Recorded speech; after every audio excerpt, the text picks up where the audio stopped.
salient other Project Rainbow hails from the 1940s U.S. military initiative, also known as the Philadelphia Experiment, to make the USS Eldridge, a naval destroyer ship, invisible.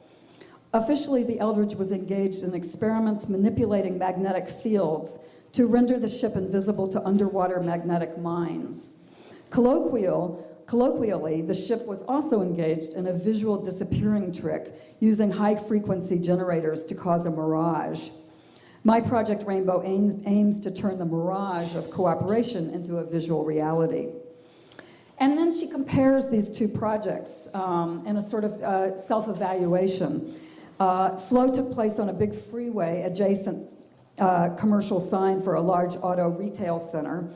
The Oxnard Auto Center was the best, most vivid sign alongside Highway 101 between LA and Santa Barbara. They had never done any other programming on the sign besides car dealer ads. With a real appreciation for and some experience in creating images, animations for video billboards, I targeted this center's lovely sign as a great spot for a group of contextually anomalous images. I wanted to include others, so I invited 5 UC Santa Barbara faculty and students to also produce work for the project. It was conceived thematically and curated to show diverse responses to the theme of movement. As with many of my projects, Flow entailed a bit of legwork to track down persons responsible for programming the sign. As in most commercial organizations, negotiating the tangle of involved and interested parties is the hard part. Likewise, proposing an alternative to the norm to assumed business-centric individuals whose own self-image is on the line is a delicate process of listening and forwarding ideas. Flow was a great success that I attribute to all involved.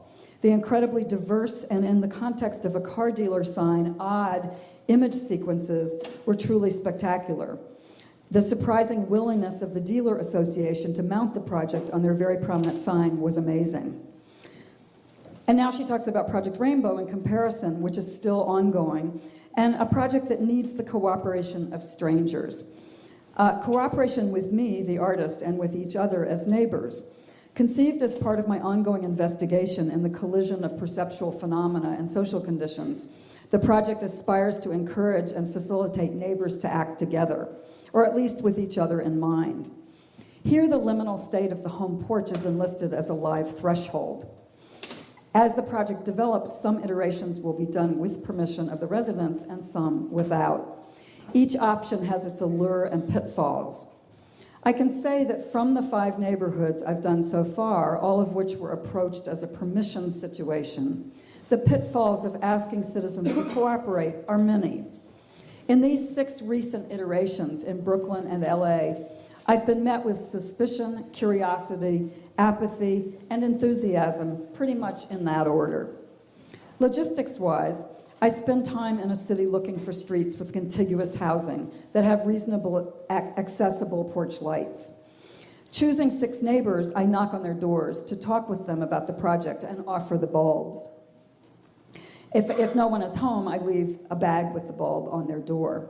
The 5 iterations thus far have not been so successful, if success is measured as 6 houses in a row with colored porch lights in spectral order. Of course, the project cannot be just about the perfect solution. It equally concerns the process and expectations on all counts. Some interesting questions that I have surfaced are, do I identify myself as an artist to the residents?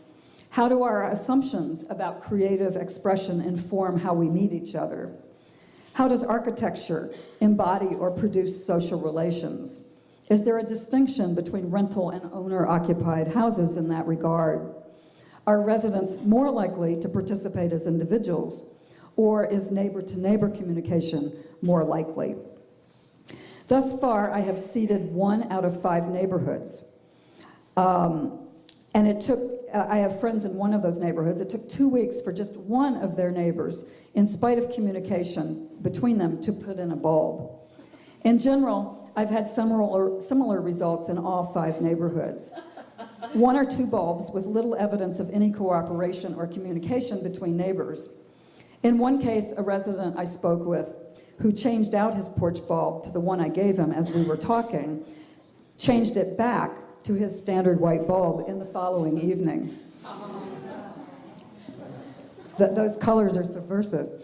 Another interesting element of the project is, by design and necessity, that I rely on the residents themselves or local friends to take photographs of the installed lights at night. As we know, documentation is an important component of our work, and to entrust that to others plays into my premise here of cooperation and to the spirit of impermanence. The next artist that I'm going to speak about is Sharon Daniel. Sharon Daniel's work, she writes, is located at the nexus of historically distinct practices and modes of knowledge production: art and activism, theory and practice. Underlying all of my research, she says, is a commitment to participatory culture. In my scholarship, I trace a thread through social theory that ties the potential for self-representation to social change. In my creative practice, I take hold of this thread. I see myself as a context provider, stretching the concept of artistic creation from making content to making context. A context provider does not speak for others, but induces others to speak for themselves by providing both the means or tools and the context where they can speak and also be heard. What connects all of my recent projects is a desire to affect social change. First, by providing technologically disenfranchised communities with access to media tools and information spaces. And second, by facilitating collective self-representation across socioeconomic, cultural, and linguistic barriers. I think of the internet as a public space and see my work as public art. But I want to expand the definition of who constitutes the public in this context and create a more inclusive public sphere, both in the digital domain and in the physical domain. In my writing and my creative practice, I refuse to stand outside the context I provide. As a context provider, I am more of an immigrant than an ethnographer, crossing over from objective to subjective, from the theoretical to the anecdotal, from authority as artist ethnographer to unauthorized alien. As an academic, I was once reluctant to include my own story when theorizing about my work. But my position is not neutral. In theory or in practice, that would be an impossible place. So I have crossed over into what theorists such as Jane Gallup and Michael Tosig call the anecdotal, where theorizing and storytelling together constitute an intervention and a refusal to accept reality as it is. By employing a polyphony of voices, including my own, in order to challenge audiences to rethink the paradoxes of social exclusion that attend the lives of those who suffer from poverty, racism, and addiction, my work fulfills the role that new media documentary practices of context provision, that is, must play. Empowering speech, changing perceptions, asking tough questions, and making radical demands.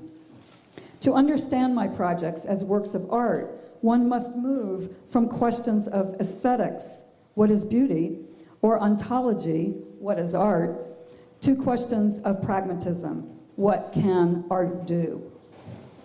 And the specific project, in case you haven't noticed, I asked each artist to provide me with a general statement of their work and then to really hone in on the details of one particular project that was an interventionist project. So Sharon's project is called Public Secrets.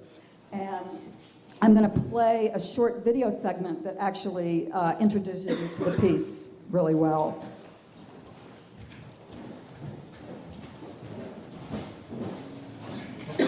And you'll have to let me know if the sound is turned up enough. No. No, that hasn't started, I don't think. Oh.